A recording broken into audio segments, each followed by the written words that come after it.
Hi friends, நம்ம TNPSC வெற்றி பேச்சு சேனலில் இன்றைக்கி நம்ம யூனிட் 5ல் இருக்கக்கூடிய தமிழ்நாட்டின் பொருளாதார போக்குகள் அந்த டாபிக் தான் பார்க்க போகிறோம். ஸோ அதுக்கு பார்த்திங்கன்னா நமக்கு 11th எக்கனாமிக்ஸ் புக்கில் இருக்கக்கூடிய 11th லெசனை நம்ம கவர் பண்ணணும். தமிழ்நாட்டு பொருளாதாரம் அந்த லெசனை ஃபுல்லாக நம்ம படித்தாகணும். ஸோ நம்ம அதில் இப்போ ஒவ்வொன்றா இன்றைக்கி அதான் நம்ம பார்க்க போகிறோம்.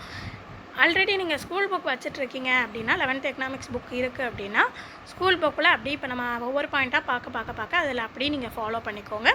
புக்கு இல்லாதவங்க இதில் நம்ம எங்கே படிக்கணும், என்னென்ன பாயிண்ட்ஸ் படிக்கணும், ஏன்னா இதில் இந்த ஒரு லெசனை பொறுத்தவரையில் பார்த்தீங்கன்னா உங்களுக்கு நிறைய பாயிண்ட்ஸ் உடையில நிறைய இருக்கும்.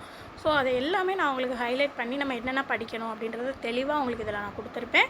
ஸோ புக்கு இல்லாதவங்க அதை நோட்ஸாகவும் எடுத்து படிச்சுக்கோங்க. புக்கு இருக்குன்றவங்க புக்கில் நீங்கள் வச்சுருக்க புக்கிலேயே கூட நம்ம இப்போ ஒவ்வொரு லைன் பை லைனாக பார்க்க அதை அப்படியே நீங்களும் மார்க் பண்ணி வச்சுட்டு அதை அப்படியே தெளிவாக படிச்சுக்கோங்க. ஸோ இப்போ நம்ம ஃபஸ்ட்டு ஆரம்பிக்கலாமா? முதல்ல பாருங்கள், ஒரு பாயிண்ட் இந்த தமிழ்நாட்டு பொருளாதாரத்தை பற்றி ஒருத்தவங்க சொல்கிறாங்க. என்ன சொல்கிறாங்க பாருங்கள். உழைப்பின் இயல்பு சரியாக உணரப்பட்டு பயன்படுத்தப்பட்டால் உணவானது உடல் வளர உதவுவதைப் போல உழைப்பானது உயர்வான திறமையை வளர்த்திட உதவும். சொல்கிறது யார்? ஜேசி குமரப்பா அவர்கள் சொல்கிறாங்க. ஸோ இதை நீங்கள் எப்படி ஈஸியாக ஞாபகம் வச்சுக்கலாம்? ஒரு ஷார்ட்கட் சொல்கிறேன் பாருங்கள். இதில் என்ன வருது? உணவானது உடல் வளர உதவுவது அப்படின்னு வருது இல்லையா? ஸோ நம்ம நல்ல உணவு நல்லா சாப்பிட்டா தான் நம்ம உடல் என்ன செய்யும்? ஆரோக்கியமாக வளரும். இதை நம்மக்கிட்ட அடிக்கடி நம்ம வீட்டில் யார் சொல்லுவாங்க? நம்ம அப்பா சொல்லுவாங்க. நம்ம ஒழுங்காக சாப்பிட்லன்னு என்ன சொல்லுவாங்க? ஒழுங்காக சாப்பாடு நல்லா சாப்பிடணும், அப்படின்னா தான் ஆரோக்கியமாக வளர முடியும், ஹெல்த்தியாக இருக்க முடியும் அப்படின்னு நம்மகிட்ட சொல்லிக்கிட்டே இருக்கிறது யார்? நம்ம அப்பா. அப்போது நீங்கள் இந்த பாயிண்ட் வந்துட்டாலே ஞாபகம் வச்சுக்கோங்க. உணவானது உடல் வளர உதவுவது அப்படின்னு அப்படின்னாலே யார்? அப்பான்னு வந்துடணும் ஷார்ட்கட்டு. அப்போ அந்த பேரில் அப்பான்னு வரணும். என்ன பேர்? ஜேசி குமரப்பா அப்படின்னு ஞாபகம் வச்சுக்கோங்க. அடுத்தது நம்ம இப்போ ஒவ்வொன்றா பார்க்கலாமா? பாருங்கள். இந்தியாவில் நிலவியல் அமைப்பின்படி தமிழ்நாடு என்னது? 11வது பெரிய மாநிலமாக இருக்கிறது. முக்கியமான பாயிண்ட்டு அதெல்லாம் பார்த்துக்கோங்க. அதேமாதிரி அடுத்தது மக்கள் தொகையுடைய அடிப்படையில் தமிழ்நாடு எத்தனாவது பெரிய மாநிலம்? 3வது பெரிய மாநிலமாக இருக்கிறது. அடுத்தது மொத்த உள்நாட்டு உற்பத்தியுடைய பங்கில் 2வது இடம். தலா வருமான முதலீடு, நேரடி வெளிநாட்டு முதலீடு, தொழில்துறை உற்பத்தி, இது 3லேயுமே என்னது? 3வது இடம். ஸோ எதில் எத்தனாவது இடத்துல இருக்குன்றதை நல்லா தெளிவாக பார்த்துக்கோங்க. அடுத்தது தமிழ்நாட்டுடைய சிறப்புகள், முக்கியமான சிறப்புகள். இதில் நிறைய பாயிண்ட் இருக்குது பாருங்கள். வரிசையாக ஒவ்வொரு இதுலேயும் என்னென்ன இருக்குதுன்னு பார்த்துட்டே வாங்க. முதல்ல பாருங்கள், தமிழ்நாடுடைய வறுமை ஒழிப்பு செயல்பாடுகளில் மற்ற மாநிலங்களை விட இது சிறப்பாக செயல்படுகிறது. வறுமையை ஒழிக்கிறதுல மற்ற மாநிலங்களை விட சிறப்பாக செயல்படுவது எது? நம்மளுடைய தமிழ்நாடு. அடுத்தது பாருங்கள், இந்திய அளவில் ஏழைகளுடைய எண்ணிக்கை மற்ற மாநிலங்களை விட மிக குறைவாக இருக்கிறது. அடுத்தது மொத்த உள்நாட்டு உற்பத்தியில் தமிழ்நாட்டுடைய பங்களிப்பு எத்தனாவது இடம்? 2வது இடம். மேலேயே பார்த்தோம் இல்லையா? அடுத்தது மனித வளர்ச்சி குறியீட்டில் எத்தனாவது இடம்? தமிழ்நாடு 3வது இடம் வகிக்கிறது. அடுத்தது மூலதன முதலீடு மற்றும் தொழில்துறை உற்பத்தியில் தமிழ்நாடு 3வது இடம் வகிக்கிறது. எதில் எத்தனாவது இடம்? நல்லா தெளிவாக படிச்சுக்கோங்க. அடுத்தது தொழிற்சாலைகளுடைய எண்ணிக்கையில் முதலிடம். தொழில்துறையில் வேலைவாய்ப்பு கொடுக்கறதுல மொத்தம் 16% பங்களிப்பு தமிழ்நாட்டிலேருந்து இது பண்ணுறாங்க. அடுத்தது நிதி ஆயோக்குடைய அறிக்கையின் அடிப்படையில் சுகாதார குறியீட்டில் தமிழ்நாடு எத்தனாவது இடம்? 3வது இடம். உயர்கல்வியினுடைய மொத்த சேர்க்கையில் அதிகமான உள்ள மாநிலமாக தமிழ்நாடு விளங்குது. அதே மாதிரி அதிக பொறியியல் கல்லூரி, எத்தனை கல்லூரிகள் இருக்கிறது என்னென்னு உங்களுக்கு அடுத்து பின்னாடி வரிசையாக வரும், அதையும் படிச்சுக்கணும். ஸோ இந்த மாதிரி எல்லாமே உங்களுக்கு தமிழ்நாட்டில் இருக்குது. அடுத்தது பாருங்கள், சிறு குறு நடுத்தர நிறுவனங்களுக்கான முதலீடு திட்டங்களில் தமிழகம் முதலிடம் வகிக்கிறது. ஸோ இப்போ நம்ம ஒவ்வொரு பாயிண்டாக பார்த்தோம் இல்லையா? ஒவ்வொரு இதுலேயும் எத்தனாவது இடம் எல்லாம் பார்த்தோம். ஸோ இதை தான் நம்ம அடுத்தது வரிசையாக டீட்டெயிலாக பார்க்க போகிறோம். அடுத்து பாருங்கள், தமிழ்நாட்டுடைய செயல்பாடுன்னு பார்க்கும் பொழுது கல்வி அறிவில், குழந்தை இறப்பு விகிதத்தில், மகப்பேறு இறப்பு விகிதத்தில் கேரளா முன்னணியில் இருக்கிறது. தமிழ்நாடு உடல் நலம், உயர்கல்வி, இதில் அந்த நடுத்தர தொழில், சிறு குறு நடுத்தர தொழில் நிறுவனங்களுடைய வளர்ச்சி, வறுமையை ஒழிக்கிறது, வேலையின்மை ஒழிக்கிறது, இதில் எல்லாத்துலேயுமே தமிழ்நாடு உங்களுக்கு முன்னணியில் இருக்குது, சிறப்பானதாகவும் செயல்பட்டு வருகிறது. அதேமாதிரி உடல்நல குறியீடு அதில் 3வது இடத்துல இருக்குது. குழந்தை இறப்பு விகிதம் கம்மியாக இருக்கிறது மற்ற மாநிலங்களை காட்டிலும். ஸோ எத்தனை சுகாதார மையங்கள் நிறுவியிருக்காங்க, அந்த மாதிரி பாயிண்ட்லாம் உங்களுக்கு அடுத்தடுத்து வரிசையாக வரும். ஃபஸ்ட்டு பேசிக்ஸ் பார்க்குறோம், உங்களுக்கு அடுத்து ஒவ்வொன்றா வரும் அடுத்தது. ஸோ இது அடுத்த பாயிண்ட்டு பாருங்கள், தமிழ்நாட்டில் உள்ள இயற்கை வளங்கள். தமிழ்நாட்டிலேருந்து நம்ம உலகளவில் கிடைக்கக்கூடிய மொத்தம் இயற்கை வளங்கள் என்னென்ன அப்படின்றத அடுத்த வரிசையாக பார்க்கலாம். முதல்ல நீர்வளம். நீர்வளம்னு பார்க்கும்பொழுது பாருங்கள், மக்கள் தொகை வந்து நம்ம தமிழ்நாட்டில் 6 விழுக்காடு, ஆனால் நீர் வளத்தில் நம்ம 3 விழுக்காடும், நிலப்பரப்பளவில் 4 விழுக்காடும் இருக்குது. மொத்தம் 17 முக்கிய ஆறுகள் வந்து தமிழ்நாட்டில் காணப்படுகிறது. அதில் முக்கியமான சில ஆறுகள் பேர் கொடுத்துருக்காங்க. அது என்னென்னு பார்த்து வச்சுக்கோங்க. பாலாறு, செய்யாறு, பெண்ணையாறு, காவேரி, பவானி, வைகை, சித்தாறு, தாமிரபரணி, வெள்ளாறு, சிறுவாணி, நொய்யல், வைப்பாறு, குண்டாறு. அடுத்து கிணற்று பாசனம் வந்து அதிக அளவில் இருக்குது. எவ்வளோ பர்சன்டேஜ்? 56% தமிழகத்தில் காணப்படுகிறது. ஸோ இந்த பாசன விவரங்கள் என்றைக்கே உங்களுக்கு அந்த டேப்லோ காலம் கொடுத்துருக்காங்க இல்லையா, அந்த டேப்லோ காலத்தில் உள்ள எல்லாமே அப்படி தரவாக படிச்சுக்கோங்க. எத்தனை அணைக்கட்டுகள் இருக்குது, கால்வாய் எத்தனை இருக்குது, குளங்கள் எத்தனை இருக்குது, குழாய் கிணறுகள், திறந்தவெளி கிணறுகள் எல்லாமே படிச்சுக்கோங்க. அடுத்தது கனிம வளங்கள். இங்கேருந்து கனிம வளங்கள் அப்படின்னு பார்க்கும் பொழுது பார்த்திங்கன்னா, நெய்வேலியில் உள்ள பழுப்பு நிலக்கரி கழகம் வந்து முக்கியமானதாக இருக்கிறது. அடுத்தது சேலத்தில் உள்ள மாங்கனி சுரங்கம். ஸோ இந்த மாங்கனி சுரங்கம் எந்த மாவட்டத்தில் இருக்குது அப்படின்னு கேட்டாங்கன்னா உங்களுக்கு சேலம் அப்படின்றத சொல்ல தெரியும். ஸோ அந்த மாதிரி உங்களுக்கு எல்லாமே கொஸ்டின் கேட்பாங்க. அடுத்தது ஏற்காட்டில் வந்து பாக்சைட் சுரங்கம் இருக்குது. கஞ்சமலையில் இரும்புத்தாது சுரங்கம் இருக்கிறது. மாலிப்டினம் அப்படின்ற ரசாயனத்தாது வந்து அதிகமாக கிடைக்கக்கூடியது மதுரையில் உள்ள கரடிக்குட்டம் அப்படின்ற இடம். ஸோ ஒவ்வொரு இதுவும் எங்கெங்கே கிடைக்கும் அப்படின்றத நல்லா பார்த்துக்கோங்க.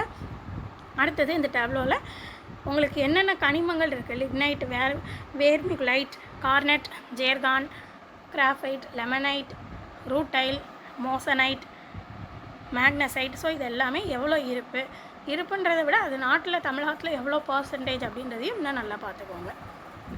அடுத்தது பாருங்கள், மக்கள் தொகையில் பார்த்திங்கன்னா தமிழ்நாடு வந்து 6வது இடத்துல இருக்குது. 7.21 கோடி அளவில் 6வது இடத்துல வந்து நமக்கு இருக்குது.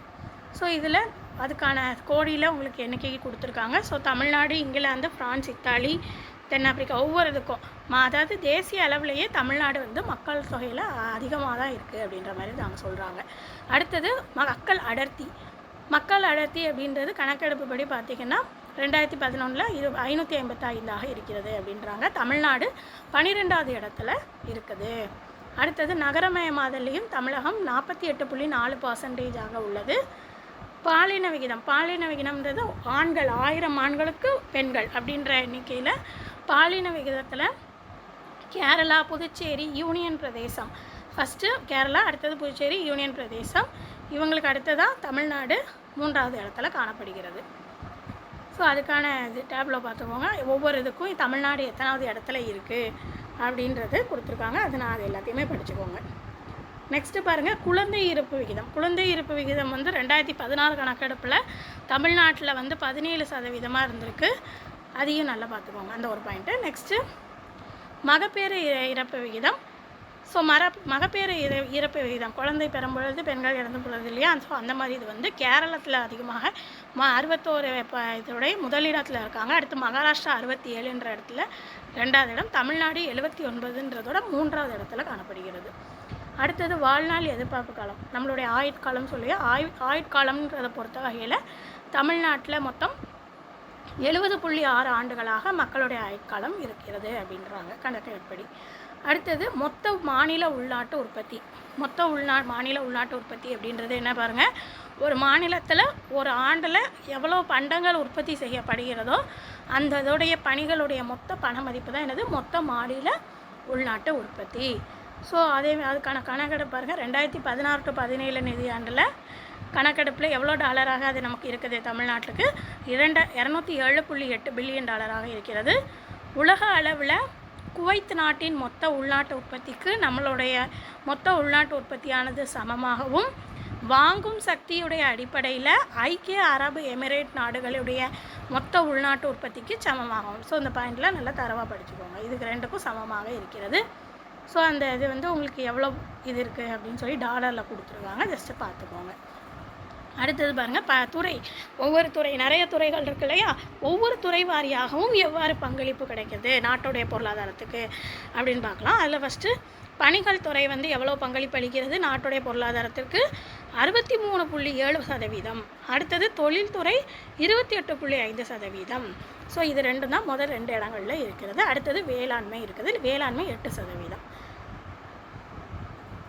நெக்ஸ்ட்டு தனிநபர் வருமானம். ஸோ 2008 புள்ளி விவரப்படி இந்தியாவுடைய சராசரி அளவை விட தமிழ்நாட்டில் வந்து தனிநபருடைய வருமானம் எவ்வளோ மடங்கு அதிகமாக இருக்குது? 1.75 மடங்கு அதிகமாக இருக்கிறது. ஸோ அந்த டாலரில் அது எவ்வளோன்னு சொல்லி நான் தேசிய அளவில் கம்பேர் பண்ணி கொடுத்துருக்காங்க. அதை ஜஸ்ட்டு பார்த்துக்கோங்க. அடுத்தது வேளாண்மை. தமிழ்நாட்டுடைய முக்கியமான இது என்ன தான்? வேளாண்மை. ஸோ இந்த வேளாண்மையில் பார்த்திங்கன்னா மொத்தம் 7 வேளாண் காலநிலை மண்டலங்கள் வந்து இருக்குது. தமிழகம் வந்து தேசிய உதிரிப்பூக்கள் உற்பத்தியில் நிறைய உற்பத்தி பண்ணுறாங்களே வேளாண் உற்பத்தி, அதில் உதிரிப்பூக்கள் உற்பத்தியில் முதலிடத்திலும் பழங்கள் உற்பத்தியில் 3வது இடத்திலும் தமிழ்நாடு காணப்படுகிறது. அடுத்தது நெல் உற்பத்தியில் இந்தியாவில் தமிழ்நாடு 2வது இடம். எதில் எத்தனாவது இடம் அதை நல்லா பார்த்துக்கோங்க. அடுத்தது நெல் உற்பத்தியில் முதல் இடம் பார்த்திங்கன்னா மேற்கு வங்கம். அதை தான் அப்படி கொடுத்துருக்காங்க. பெரிய உற்பத்தியாளராக மேற்கு வங்கத்திற்கு அடுத்ததாக உள்ளது. ஸோ நெல் உற்பத்தியில் ஃபஸ்ட்டு மேற்கு வங்கம், 2வது தமிழ்நாடு. அடுத்தது மஞ்சள் உற்பத்தி மஞ்சளை வந்து அதிகமாக உற்பத்தி செய்யக்கூடிய மாநிலமும் தமிழ்நாடு. அடுத்தது இங்கே விளையக்கூடிய முக்கியமான இதெல்லாம் என்னென்னு பார்த்தீங்கன்னா கம்பு, சோளம், நிலக்கடலை, எண்ணெய் வித்துக்கள், கரும்பு. அடுத்தது தோட்டப்பயிர், வாழை, தேங்காய் உற்பத்தி, இதில் எல்லாத்துலேயுமே முதலிடம். ரப்பர் உற்பத்தியில் 2வது இடம், மிளகு உற்பத்தியில் 3வது இடம், கரும்பு உற்பத்தியில் 4வது இடம். ஸோ இப்போ எந்தெந்த இதோட உற்பத்தியில் எத்தனாவது இடம் அப்படின்றத நல்லா படிக்கணும். அடுத்தது இந்த இதையும் பார்த்துங்க. உணவு பயிர்களில் நெல் முக்கியமானதாக காணப்படுகிறது. கடலை, தேங்காயும் பயிர் வகைகளில் முக்கியமானதாக காணப்படுகிறது. நெக்ஸ்ட்டு உணவு தானிய உற்பத்தி. உணவு தானிய உற்பத்தியில் பார்த்திங்கன்னா தமிழ்நாடு முதலிடத்தில் இருக்குது. நெல் அதிகமாக வந்து உற்பத்தி செய்யப்படுகிறது இல்லையா? ஸோ அதனால் தமிழ்நாடு இந்த உணவு தானிய உற்பத்தியில் முதலிடத்தில் இருக்குது. அடுத்து உற்பத்தி திறன் சொல்லும் பொழுது மக்காச்சோளம், கம்பு, நிலக்கடலை, எண்ணெய் வித்துக்கள், பருத்தி இந்த இடத்துல வந்து முதலிடத்துலையும் தமிழ்நாடு. அடுத்தது நெய், தேங்காய் இந்த இதில் உற்பத்தியில் 2வது இடம். கரும்பு, சூரியகாந்தி, சோளம் உற்பத்தி செய்கிறதுல 3வது இடத்திலும் விளைகிறது. ஸோ ஒவ்வொரு இதுவும் வந்து தேசிய அளவில் தமிழகத்துடைய நிலை எவ்வளோ இருக்குது, எந்தெந்த தானிய வகைக்கு எத்தனாவது இடம், இது வந்து தேசிய அளவில். ஒரு சில இதில் மாநில அளவில்னு வரும், ஒரு சில இதில் தேசிய அளவில்னு வரும். அது நீங்கள் தெளிவாக படிச்சுக்கோங்க. இந்த இது தானிய வகைகள், தமிழ்நாட்டில் உள்ள விளையக்கூடிய தானிய வகைகள் தேசிய அளவில் தமிழகம் எத்தனாவது நிலையில் இருக்குது அப்படின்றத கொடுத்துருக்காங்க. அடுத்தது தொழில்துறை. ஒவ்வொரு துறையாக ஃபஸ்ட்டு பார்த்தோம் இல்லையா? முதல்ல பணிகள் துறை இவ்வளோ சதவீதம், தொழில்துறை இவ்வளோ சதவீதம், வேளாண்மை இவ்வளோ சதவீதம் பார்த்தோம். அதில் முதல்ல நம்ம வேளாண் துறை பார்த்தோம். இப்போ அடுத்தது தொழில்துறை. தொழில்துறையை பொறுத்த வகையில் பாருங்கள், சென்னையில் உள்ள நிறைய இப்போ நமக்கு இருக்கக்கூடிய நிறைய இண்டஸ்ட்ரீஸ் எங்கே தான் இருக்குது? சென்னை தான். நிறைய அங்கே தான் வந்து நமக்கு டெவலப் இருக்குது. ஸோ அதில் பாருங்கள், அதை நம்ம அதனால் என்னென்னு சொல்கிறோம்? மருத்துவ தலைநகரம், வங்கி தலைநகரம் அப்படின்னு சொல்கிறோம். அதனால் அதுக்கு இன்னொரு பேர் என்ன சொல்கிறாங்க? சென்னையை ஆசியாவின் டெட்ராய்டு அப்படின்னே சொல்கிறாங்க. அது மட்டும் இல்லாமல் தமிழ்நாட்டில் மொத்தம் பார்த்திங்கன்னா 110 தொழிற்பூங்காக்கள் வந்து என்ன தேவையான எல்லா உள்கட்டமைப்பு வசதிகளோடையும் செயல்பட்டு வருகிறது. அதில் முக்கியமாக ஒரு சில பூங்காக்கள் கொடுத்துருக்காங்க. ரப்பர் பூங்கா, ஆயத்த ஆடை பூங்கா, பூக்கள் பூங்கா, உயிரி தொழில்நுட்ப பூங்கா, சிறுசேரி தகவல் தொழில்நுட்ப பூங்கா, வேளாண் ஏற்றுமதி பூங்கான்றது முக்கிய துறைகளில் நிறைய இது செயல்பட்டு வருகிறது. அடுத்தது சென்னை வந்து கார் உற்பத்தியில் அதிகமாக அங்கே நடக்குது. அடுத்தது பேருந்து கட்டுமானம். ஒவ்வொரு இதுக்கும் எந்தெந்த ஊருன்னு நல்லா பார்த்துக்கோங்க. பேருந்து கட்டுமான தொழில் வந்து அதிகமாக பெயர் பெற்றது கரூரில் தான் பேருந்து வந்து அதிகமாக கட்டுமான தொழில் நடைபெறுது. அடுத்தது தென்னிந்திய பேருந்து கட்டுமான தொழிலுக்கான பங்களிப்பில் கரூர் வந்து மொத்தத்தில் 80% அங்கே தான் வந்து இது பண்ணப்படுது. அதேமாரி அடுத்து கரூரில் உள்ள தமிழ்நாடு காகித உற்பத்தி நிறுவனம், அங்கே இருக்கக்கூடிய காகித உற்பத்தி நிறுவனம் ஆசியாவிலேயே மிகப்பெரிய சுற்றுச்சூழலுக்கே பாதிப்பு தராத ஒரு காகித நிறுவனத்தை ஒன்றாக, அதாவது ஆசியாவிலேயே மிகப்பெரியது அப்படின்ற மாதிரி செயல்பட்டு வருகிறது. அடுத்தது சேலத்தை என்னன்னு சொல்கிறோம்? எஃகு நகரம் அப்படின்னு சொல்கிறாங்க. ஸோ இந்த சேலத்தில் பல பெரிய ஜவ்வரிசி தயாரிப்பு நிறுவனம், அடுத்து கனிம செல்வங்களும் இருக்குது. எந்தெந்த இடத்துல என்னென்ன இருக்குன்றதை பார்த்துக்கோங்க. அடுத்தது சிவகாசியில் அச்சு தொழில், பட்டாசு நிறுவனங்கள், தீப்பெட்டி தொழில் தயாரிப்பில் முன்னணியில் இருக்காங்க. ஸோ தீப்பெட்டி உற்பத்தியில் இந்தியாவில் மொத்தம் 90 பங்கு வந்து சிவகாசியிலேருந்து தான் வந்து இதாகுது. அடுத்தது தூத்துக்குடி, தமிழகத்துடைய நுழைவு வாயில்னு சொல்லுவோம் தூத்துக்குடியை. ஸோ இங்கே வந்து பார்த்திங்கன்னா சென்னைக்கு அடுத்தபடியாக வேதிப்பொருள் உற்பத்தியில் தூத்துக்குடி வந்து 2வது இடத்துல வருது. ஸோ எந்தெந்த இது என்னென்ன எத்தனாவது இடம்ன்றது நமக்கு பார்த்துக்கோங்க. இங்கே அதேமாதிரி உங்களுக்கு இதுலேயும் ஜஸ்ட்டு கொடுத்துருக்காங்க எந்தெந்த தொழில் நகரங்கள் என்ன, அங்கே எந்தெந்த பொருட்கள் வந்து உங்களுக்கு வந்து உற்பத்தி செய்யப்படுகிறது அப்படின்னு சொல்லிட்டு ஒவ்வொரு ஊருக்கும் கொடுத்துருக்காங்க இல்லையா. ஸோ அந்த இது எல்லாத்தையும் நல்லா தெளிவாக ஃபஸ்ட்லேருந்து ராணிப்பேட்டை, ஆம்பூர், வாணியம்பாடி, சேலம், சங்ககிரி, திருச்செங்கோடு, நாமக்கல், கரூர், ஈரோடு, கோயம்புத்தூர், திருப்பூர், ராஜபாளையம், சிவகாசி எங்கெங்கே என்னென்ன இது உற்பத்தி செய்யப்படுகிறது, எது எது ஃபேமஸ் அங்கே உற்பத்திக்கு அப்படின்னு சொல்லிட்டு நல்லா படிச்சுக்கோங்க. அடுத்த துறை பாருங்கள் ஜவுளித்துறை. ஜவுளித்துறைன்னு நமக்கு சொன்னாலே இந்தியாவுடைய தமிழ்நாடு என்னன்னு சொல்கிறோம், இந்தியாவில் நூல் கிண்ணம் அப்படின்னு சொல்கிறோம் ஜவுளித்துறையை பொறுத்த வகையில். ஏன்னா 41 விழுக்காடு நூல் வந்து தமிழ்நாட்டிலேருந்து தான் உற்பத்தி செய்யப்படுகிறது. 35 மில்லியன் மக்களுக்கு நேரடி வேலைவாய்ப்பு இந்த ஜவுளித்துறை மூலமாக வழங்கப்படுகிறது. அந்த வேலைவாய்ப்பு கொடுக்கறது மூலமாக மொத்த மாநில உள்நாட்டு உற்பத்தியில் வந்து பார்த்திங்கன்னா 4% மாநில உற்பத்தியில் மொத்த உள்நாட்டு உற்பத்தியில் 4% பங்களிப்பும், ஏற்றுமதியுடைய வருமாயில் 35% இந்த ஜவுளித்துறை மூலமாகவே நமக்கு கிடைக்கிறது. அடுத்தது முக்கியமான அந்த இது வந்து பார்த்திங்கன்னா எங்கெல்லாம் இருக்குது பாருங்கள், கோயம்புத்தூர், திருப்பூர், ஈரோடு, திண்டுக்கல், கரூரில். அடுத்தது தமிழ்நாடு, மகாராஷ்டிரா இங்கெல்லாம் பார்த்திங்கன்னா முக்கியமான நூற்பாலைகள், இந்த ட்ரெஸ்ஸு தயாரிக்கிறது இருக்கு இல்லையா. ஸோ நூற்பாலைகள் வந்து அந்த நூற்பாலைகளில் பயன்படுத்தக்கூடிய பருத்தி, பாலியஸ்டர், கலப்பு நூல், பட்டு நூல் உற்பத்தி செய்யக்கூடிய ஆலைகள் வந்து நிறைய அளவில் காணப்படுது. எந்தெந்த இடங்கள்ன்றதை நல்லா பார்த்துக்கோங்க. கோயம்புத்தூர், திருப்பூர், ஈரோடு, திண்டுக்கல், கரூர் மாவட்டங்களில் இந்த இதெல்லாம் காணப்படுது, அதை நல்லா பார்த்துக்கோங்க. ஸோ இந்த இது அங்கேருந்து தயாரிக்கக்கூடிய அந்த இதை வந்து உங்களுக்கு ஏற்றுமதி செய்யப்படுகிறது. எங்கெங்கே சீனா மற்றும் வங்கதேசங்களுக்கு என்ன செய்யப்படுகிறது, ஏற்றுமதி செய்யப்படுகிறது. ஸோ திருப்பூரை நம்ம என்ன நகரம்னு சொல்லுவோம், பின்னல் ஆடைகளின் நகரம். இங்கே ஒவ்வொரு இதுக்கும் ஒவ்வொரு பேர் வருது, அதை நல்லா பார்த்துக்கோங்க. திருப்பூரை என்ன சொல்லுவோம், பின்னல் ஆடைகளின் நகரம்னு சொல்லுவோம். நிறைய வந்து ஏற்றுமதி செய்யப்படுகிறது இங்கேருந்து. அடுத்தது ஏற்றுமதியில் முதலிடம், உள்நாட்டு தயாரிப்புகளுடைய ஏற்றுமதியில் முதலிடம் வகிக்கிறது. ஈரோடு மாவட்டம் வந்து தென்னிந்தியாவின் மொத்த விற்பனைக்கும் சில்லறை விற்பனைக்குமான ஆயத்த ஆடைகளுக்கு முக்கிய ஜவுளி சந்தையாக ஈரோடு விளங்குகிறது. அடுத்தது பாருங்கள் தோல் பொருட்கள். ஸோ தோல் பொருட்கள் அப்படின்னு சொல்லும் பொழுது அது அதிகமாக தயாரிக்கப்படக்கூடிய இடம், தொழிற்சாலைகள் எங்கெல்லாம் இருக்குது, வேலூர், திண்டுக்கல், ஈரோடு 3 மாவட்டங்களையும் இருக்குது. அடுத்தது பார்த்திங்கன்னா ஒவ்வொரு ஆண்டும் இந்த பன்னாட்டு தோல் பொருட்களுடைய கண்காட்சி எந்த இடத்துல நடைபெறுதுன்னு பார்த்திங்கன்னா சென்னையில் நடைபெறுகிறது. ஸோ அதுவும் பார்த்து வச்சுக்கோங்க. தோல் பொருள் கண்காட்சி ஒவ்வொரு இடமும் நடைபெறும் இடம் சென்னை. ஸோ அதுவும் பார்த்துக்கோங்க. நெக்ஸ்ட்டு பாருங்கள் வாகன உற்பத்தி. ஸோ நிறைய வாகன உதிரி பாகங்கள் தயாரிக்கிறது. ஒவ்வொரு இதுவும் எங்கெங்கே இல்லை உதிரி பாகங்கள் உற்பத்தி இப்போ 28 விழுக்காடு, லாரி உற்பத்தியில் 19%, கார் உற்பத்தி, கார் இருசக்கர வாகனத்தில் 18 விழுக்காடும் நடைபெறுகிறது தமிழ்நாட்டில். அடுத்தது சிமெண்ட் தொழிற்சாலை. ஸோ சிமெண்ட் தொழிற்சாலை உற்பத்தியில் பார்த்திங்கன்னா சிமெண்ட் உற்பத்தியில் தமிழ்நாடு மொத்தம் 3வது இடத்துல இருக்குது. இந்திய அளவில் 3வது இடத்துல இருக்குது. ஸோ தமிழ்நாடு வந்து சிமெண்ட் தொழிற்சாலையுடைய எண்ணிக்கையில் மொத்த எண்ணிக்கை இருக்கு இல்லையா, அந்த எண்ணிக்கையில் 21 அலகுடைய தமிழ்நாடு 2வது இடத்திலும் 35 அலகோட ஆந்திர பிரதேசம் வந்து முதலிடத்திலும் இருக்கிறது. அடுத்து பட்டாசு பொருட்கள். பட்டாசுன்னு சொன்னாலே நமக்கு ஞாபகம் சிவகாசி தான். ஸோ சிவகாசியை வந்து ஜவஹர்லால் நேரு அவர்கள் என்ன சொல்லியிருக்காங்க, குட்டி ஜப்பான் அப்படின்னு சொல்லியிருக்காங்க. ஸோ அது சிவகாசியுடைய பேர், அது நல்லா பார்த்துக்கோங்க. கூறியது யார் அப்படின்றதையும் பார்த்துக்கோங்க. அடுத்தது பிற தொழிற்சாலைகள். பிற தொழிற்சாலைகள் பாருங்கள், கரூரில் இருக்கக்கூடிய தமிழக அரசுடைய தமிழ்நாடு காகித தயாரிப்பு நிறுவனம், அது வந்து மிகப்பெரிய காகித தயாரிப்பு நிறுவனம். அடுத்தது சிமெண்ட் தயாரிப்பு ஆலைகள் முக்கியமானது எங்கெங்கே இருக்குது, அரியலூர், விருதுநகர், கோயம்புத்தூர், அடுத்தது திருநெல்வேலி. இதுவும் நல்லா பார்த்துக்கோங்க.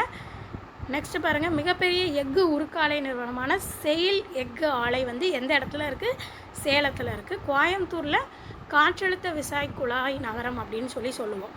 ஏன்னு பார்த்தீங்கன்னா மோட்டார் பம்புகளுக்கான அதுக்கு தேவையில் 3/2 பங்கை வந்து இந்தியாவில் வந்து கோயம்புத்தூர்லேருந்து தான் கிடைக்கப்பெறுகிறது. ஸோ அதனால் இதை என்ன சொல்லுவோம், காற்றழுத்த விசைக்குழாய் நகரம் அப்படின்னு சொல்லுவோம். அடுத்தது கோயம்புத்தூரை மாவு அரைக்கும் இயந்திரத்துக்கான புவிசார் குறியீடு பெற்றுள்ளது. எதுக்கான புவிசார் குறியீடு பெற்றுள்ளதுன்னு கேட்பாங்க, கோயம்புத்தூர். அதுவும் நல்லா பார்த்துக்கோங்க. அடுத்து இது ஆல்ரெடி ஏற்கனவே பார்த்தோம், தூத்துக்குடி வந்து தமிழ்நாட்டுடைய நுழைவாயில்னு அழைக்கப்படுகிறது. வேதிப்பொருள் உற்பத்தியில் சென்னைக்கு அடுத்தபடியாக சென்னை முதலிடம், இது வந்து 2வது இடம் வகிக்கிறதுன்னு ஆல்ரெடி பார்த்தோம்.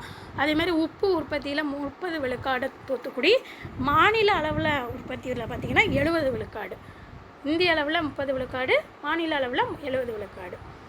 நெக்ஸ்ட்டு பாருங்கள் குறு சிறு நடுத்தர நிறுவனங்கள். ஸோ இந்த இது வந்து இந்த நிறுவனங்களோடைய வரையறை வந்து எந்த சட்டத்தின்படி வருது அப்படின்னு பார்த்தீங்கன்னா MSMED 2006. ஸோ அந்த சட்டம் என்னன்றதை நல்லா பார்த்துக்கோங்க. ஸோ இதை வந்து நம்ம என்ன சொல்லுவோம், இதில் வந்து 2 வகை இருக்குது. உற்பத்தி நிறுவனம், பணிகள் நிறுவனம் 2 தான் வகைப்படுத்துகிறாங்க. தமிழ்நாட்டில் வந்து பார்த்திங்கன்னா 15.07 விழுக்காடோட தேசிய அளவில் இந்த நிறுவனங்கள் மூலமாக நமக்கு கிடைக்கக்கூடிய பொருளாதாரத்தில் தமிழ்நாடு முதலிடத்தில் இருக்குது. நெக்ஸ்ட்டு வந்து ஆற்றல் உற்பத்தி செய்யக்கூடியது. ஸோ என்னென்ன ஆற்றல் வந்து அலகுகள் எவ்வளோ தூரம் தரம் என்னென்னு கொடுத்துருக்காங்க, இது ஜஸ்ட்டு பார்த்தா போதும். ஸோ ஆற்றல் அப்படின்னு சொல்லும்போது பாருங்கள், முப்பந்தல் அப்படின்ற இடத்துல இருக்கக்கூடிய காற்றாலை மையம் கிராம மக்களுக்கு தேவையான மின்சாரத்தை வழங்கக்கூடிய ஒரு எரிசக்தி மையமாக இருக்குது. அடுத்து கோயம்புத்தூர், பொள்ளாச்சி, தாராபுரம், உடுமலைப்பேட்டையில் உள்ள காற்றாலைகள், அதேமாதிரி நாகர்கோயில், தூத்துக்குடியில் உள்ள காற்றாலைகள் எல்லாமே இந்தியாவுடைய மின் தேவையை 2% அளவுக்கு பூர்த்தி செய்யும் அளவுக்கு காணப்படுகிறது. அடுத்தது அணுமின் ஆற்றல். அணுமின் நிலையம், முக்கியமான அணுமின் நிலையம் நம்ம இதில் என்னதற்கு கல்பாக்கம் மற்றும் கூடாங்குளம் முக்கியமானவை. ஸோ அங்கே எவ்வளோ வந்து திறன் வந்து அளவு உற்பத்தி செய்யப்படுகிறது அப்படின்றதையும் ஜஸ்ட்டு பார்த்துக்கோங்க. அடுத்தது அனல்மின் ஆற்றல் வந்து அதிக அளவு எந்தெந்த இடங்களில் பெறப்படுது பாருங்கள். வட சென்னையில் இருக்கக்கூடிய அத்திப்பட்டுன்ற இடம், எண்ணூர், மேட்டூர், தூத்துக்குடி இந்த இடங்களில். அடுத்தது டீசல் உற்பத்தி அப்படின்னு பார்க்கும்பொழுது தமிழ்நாடு வந்து 34% மேலாக உற்பத்தி செய்து தமிழ்நாடு என்ன செய்து முதலிடம் வகிக்கிறது. ஸோ அந்த இதுதான் கொடுத்துருக்காங்க. அது எவ்வளோ பர்சன்டேஜ்ன்றது ஜஸ்ட்டு பார்த்துக்கோங்க. புனல் மின்சாரம் வந்து எங்கெங்கே அப்படின்னு சொல்லிட்டு பார்க்கும்பொழுது முக்கியமான இடங்கள் பார்த்திங்கன்னா குந்தா, மேட்டூர், மரவகண்டி, பார்சன் பள்ளத்தாக்கு. அடுத்து சூரிய சக்தி மின்சாரம் உற்பத்தி பண்ணுறதுலையும் தமிழ்நாடு வந்து முதல் இடம். ஸோ அது எவ்வளோ மெகாவாட் உற்பத்தி செய்யுது அப்படின்னு சொல்லிட்டு பார்த்துக்கோங்க. தமிழ்நாடுக்கு ராஜஸ்தான், குஜராத், தெலுங்கானா, ஆந்திரா 5 இதுக்கும் கொடுத்துருக்காங்க. அதை ஜஸ்ட்டு பார்த்துக்கோங்க. அடுத்தது காற்றாலை மின்சாரம் நிறைய காற்றாலைகள் கடற்கரை பகுதிகளாக இருக்கக்கூடிய திருநெல்வேலியில், தூத்துக்குடியில், ராமேஸ்வரத்தில் அதிகமாக நமக்கு காணப்படுகிறது. பணிகள் துறை, இது போக இருக்கக்கூடியது பணிகள் துறைன்னு வரும்பொழுது அதில் நிறைய வரும். இதெல்லாம் வங்கி, கல்வி, காப்பீடு, ஆற்றல், போக்குவரத்து, தகவல் தொடர்பு என நிறைய வரும். ஸோ அதை நம்ம ஒவ்வொன்றா பார்க்கலாம். அடுத்து வங்கின்னு சொல்லும்பொழுது நம்ம நாட்டுடைமையாக்கப்பட்ட வங்கிகள் வந்து மொத்தம் பார்த்திங்கன்னா 52% இருக்குது தமிழ்நாட்டில். அதில் கிளைகள் எத்தனை கிளைகள்? 5337 கிளைகள் இருக்கிறது. வேளாண்மை துறைக்கு கடன் வழங்குறது மார்ச் 2017 புள்ளி விவரப்படி எவ்வளோ உயர்ந்திருக்குன்னு பார்த்துக்கோங்க. 19.81 காணப்படுகிறது. 18லேருந்து அது அவ்வளோவா மாறி இருக்குது. ஜஸ்ட் அதை பார்த்துக்கோங்க. அடுத்தது கல்வித்துறை அப்படின்னு ரொம்ப பார்த்திங்கன்னா பள்ளி கல்வியில் மாணவர்களுடைய சேர்க்கை விவரம் தமிழ்நாட்டில் வந்து அதிகமாக காணப்படுகிறது. தமிழ்நாட்டில் தான் வந்து மாணவர் சேர்க்கை விகிதம் அதிகமாக காணப்படுகிறது. உலக அளவில் அது 59% விழுக்காடாகவும் இருக்கிறது. ஸோ தொடக்கப்பள்ளி ஒவ்வொரு இதுக்கும் இப்போ அதிகமாக இருக்குதுன்னு பார்த்தோம் இல்லையா, அது ஒவ்வொரு இதுக்கும் எவ்வளோன்னு கொடுத்துருக்காங்க. தொடக்கப்பள்ளியுடைய சேர்க்கை விகிதம் 118.8%. அடுத்தது நடுநிலை பள்ளியுடைய சேர்க்கை விகிதம் 112.3%. அடுத்தது பார்த்திங்கன்னா உயர்நிலை பள்ளிக்கு 62.7%. அடுத்தது மேல்நிலை பள்ளிக்கு 49.26% இருக்கிறது. ஒவ்வொரு இதுக்கும் எவ்வளோ பர்சன்டேஜ்னு கொடுத்துருக்காங்க, அதை படிச்சுக்கோங்க.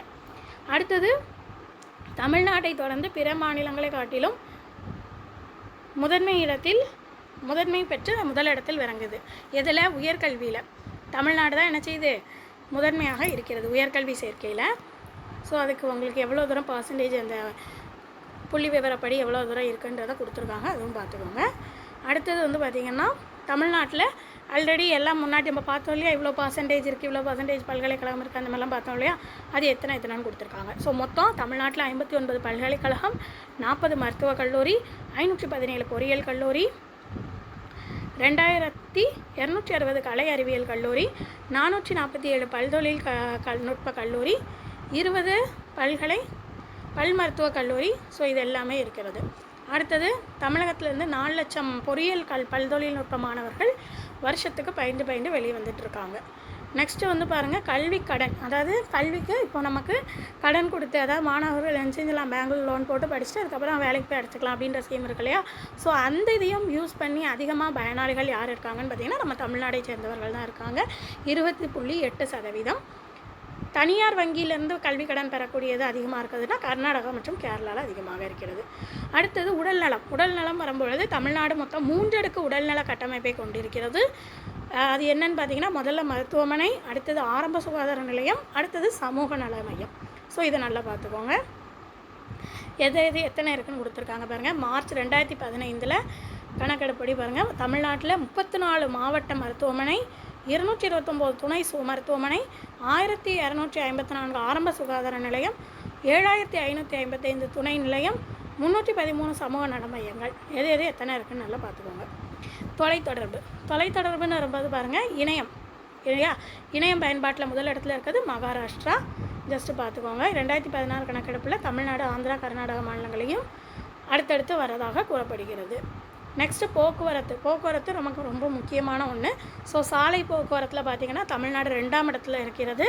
மொத்தம் எவ்வளோ நெடுஞ்சாலைகள், 28 நெடுஞ்சாலைகள், அது எவ்வளோ தூரம் இருக்குதுன்னு கொடுத்துருக்காங்க. ஜஸ்ட்டு பார்த்துக்கோங்க. அடுத்தது ரயில் போக்குவரத்துக்கு தலைமையிடம்னு பார்த்திங்கன்னா சென்னை. அது நம்ம நாட்டுடைய முக்கியமான மாவட்டங்களை இணைக்கிறது. ஸோ எவ்வளோ நீளம் மொத்தம் ரயில் பாதை இருக்குதுன்னு கொடுத்துருக்காங்க. 6293 கிலோமீட்டர். அடுத்தது ரயில் நிலையம் மொத்தம் 690 ரயில் நிலையம் தமிழ்நாட்டில் இருக்குது. இது மெட்ரோ ரயில் திட்டம் ஆரம்பித்தாங்க இல்லையா? ஸோ அதுக்கான பணி துவங்கப்பட்டது மே 2017 துவங்கியிருக்காங்க. அதையும் பார்த்துக்கோங்க. அடுத்தது வான்வெளி போக்குவரத்தில் நமக்கு எங்கெங்கே முக்கியமான ஏர்போர்ட் பார்த்திங்கன்னா, இந்தியாவுடைய 3வது பெரிய இது சென்னை. அடுத்தது கோயம்புத்தூர், மதுரை, திருச்சிராப்பள்ளி அங்கேயும் இருக்கிறது. அடுத்தது தூத்துக்குடி. இந்த கோயம்புத்தூர், மதுரை, திருச்சிராப்பள்ளி இது 3 பன்னாட்டு விமான நிலையமாக இருக்கிறது.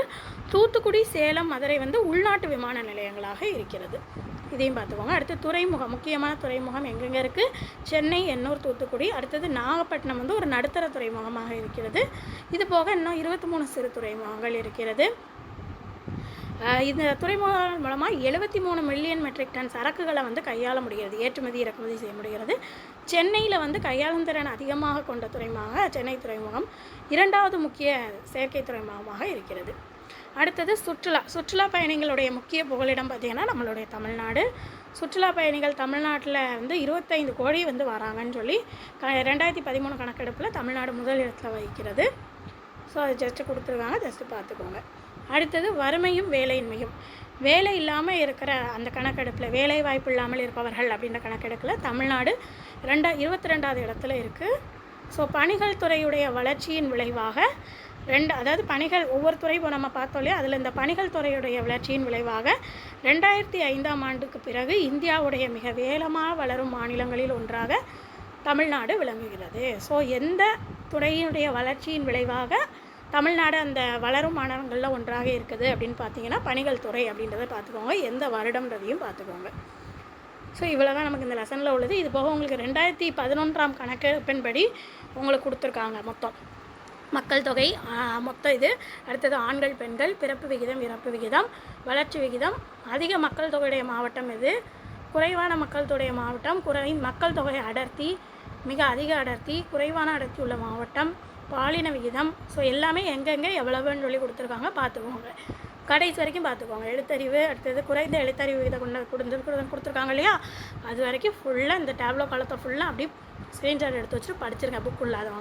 புக் உள்ளவங்க இதை புக்கில் அப்படியே படிச்சிருங்க. இந்த இது ஃபுல்லாக இதுலேருந்து நிறைய கொஸ்டின்ஸ் வரும். ஸோ நல்லா தரவாக படிச்சுக்கோங்க. அதேமாரி புக் பேக்கில் உள்ளதும் பார்த்துக்கோங்க. பாருங்கள், உங்களுக்கு அதிலே புக் இருக்கா, உங்களுக்கு ஆன்சர் கொடுத்துருப்பாங்க. மற்றவங்க நான் சொல்கிறேன், நோட் பண்ணிக்கோங்க. உடல்நல குறியீட்டில் தமிழ்நாடு எந்த மாநிலத்திற்கு மேலாக உள்ளது? குஜராத். நீங்கள் படிச்சிட்டிங்கன்னா உங்களுக்கு அதுக்கப்புறம் இது நீங்களே ஆன்சர் பண்ணிடலாம். அடுத்தது பாருங்கள், பாலின விகிதத்தில் தமிழ்நாட்டின் தரம் 3வது தரமாக இருக்கிறது. தமிழ்நாடு எதில் வளமாக இருக்கிறது? மனித வளத்தில். நீர்ப்பாசனத்துடைய முக்கிய ஆதாரம் எது? கிணறுகள். அடுத்தது பின்னலாடை உற்பத்தி அதிகம் உள்ள இடம் எதுன்னு பார்த்தீங்கன்னா திருப்பூர். அடுத்தது இதில் இணை ஒவ்வொரு இதுக்கும் பேர் இருக்கு இல்லையா, அந்த மாதிரி இணை வச்சு கொடுத்துருக்காங்க. அதில் எது தவறுன்னு கேட்டிருக்காங்க. வீட்டு ஜவுளி தயாரிப்பு ஈரோடுன்றது தவறு. அடுத்தது பன்னாட்டு விமான நிலையம் எங்கே கிடையாதுன்னா தூத்துக்குடியில் கிடையாது, ஏன்னா தூத்துக்குடி வராது. அடுத்தது பாருங்கள், பயிர் உற்பத்தியில் எந்த பயிரை தவிர தமிழ்நாடு முன்னணியில் இருக்கிறது? என்னன்னு சொல்கிறோம் பாருங்கள், ஏலக்காய். எந்த பயிர் உற்பத்திக்காக அதிக பரப்பு நிலம் பயன்படுத்தப்படுகிறது? நெல். எழுத்தறிவு விகிதத்தில் தமிழ்நாட்டுடைய தரம் எத்தனாவதாக இருக்கிறது? 8வது தரத்தில் இருக்கிறது. ஸோ குறு சிறு நடுத்தர நிறுவனங்களுக்கான முதலீட்டில் தமிழ்நாட்டுடைய தரம் 1வது தரம். தமிழ்நாட்டில் மாவட்டத்தில் பாலின விகிதம் வந்து அதிகமாக இருக்கிறதுனா நீலகிரி. அடுத்தது மாவட்டத்தில் குழந்தை பாலின விகிதம் குறைவாக உள்ளது அப்படின்னு பார்த்திங்கன்னா பாலின விகிதம் குறைவாக உள்ளது அரியலூர். யூனியன் பிரதேசத்தில் பாலின விகிதம் எங்கே அதிகமாக இருக்குன்னு பார்த்திங்கன்னா பாண்டிச்சேரி. தமிழ்நாடு உள்நாட்டு உற்பத்தியில் அதிக முக்கிய பங்கு வகிப்பது எது? உள்நாட்டு உற்பத்தியில் பணிகள் அதிக முக்கிய பங்கு. மனித வளர்ச்சி குறியீட்டில் தமிழ்நாட்டுடைய தரம் 3வது தரம். ஸ்பிக் அமைந்துள்ள இடம் SPIC எங்கன்னு பார்த்திங்கன்னா தூத்துக்குடி. அடுத்தது TICEL வந்து எங்கே இருக்குதுன்னு பார்த்திங்கன்னா அந்த இதோடைய பகுதி வந்து எதுனா உயிரி பூங்கா. சிமெண்ட் உற்பத்தியில் தமிழ்நாடு வந்து இந்திய அளவில் எத்தனாவது நிலையில் இருக்குதுன்னு பார்த்திங்கன்னா சிமெண்ட் இதில் 3வது இடம். தென்னக ரயில்வேயினுடைய தலைமை இடம் எதுன்னு பார்த்திங்கன்னா சென்னை. ஸோ இவ்வளோ தான். ஸோ இந்த லெசனை ஃபுல்லாக நீங்கள் நல்லா தரவாக படிச்சுக்கோங்க. அடுத்த வீடியோவில் பார்க்கலாம்.